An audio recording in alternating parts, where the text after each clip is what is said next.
कर्मचारियों को टैक्स में राहत की उम्मीद। संसद में आज बजट प्रस्तुत करेंगे निर्मला सीतारमण।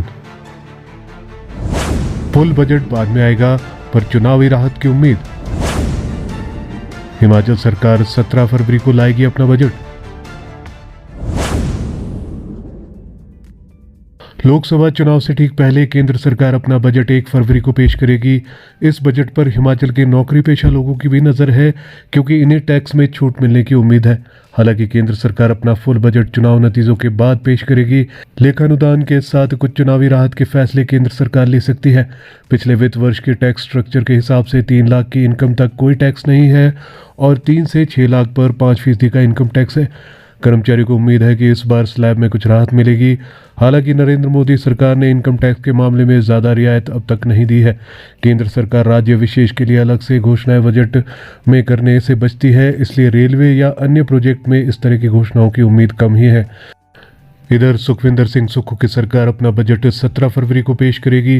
14 फरवरी से शुरू हो रहे विधानसभा के बजट सत्र में 17 फरवरी को वर्तमान सरकार के दूसरे साल का बजट प्रस्तुत किया जाएगा। इस बजट का स्ट्रक्चर बनाने के लिए केंद्र सरकार के बजट को भी देखना जरूरी है।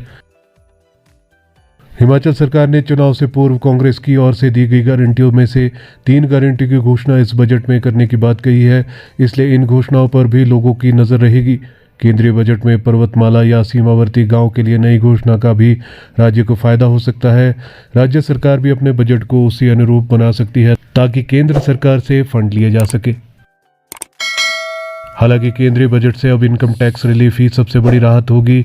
शिक्षा और स्वास्थ्य क्षेत्र को लेकर भी केंद्र सरकार के अगले रुख पर नजर रहेगी। नेशनल हेल्थ मिशन के बाद क्या कोई नया मिशन शुरू होगा? इसी तरह शिक्षा विभाग में भी कई तरह के अभियान पूरे हो रहे हैं। जल शक्ति विभाग में केंद्र सरकार में जल जीवन मिशन कंप्लीट हो गया है। दूसरी तरफ शहरी विकास में स्मार्ट सिटी प्रोजेक्ट पूरा हो गया है। इन परियोजनाओं की जगह केंद्र सरकार क्या बजट अनाउंस करती है, इसका इंतजार राज्य सरकार को भी रहेगा।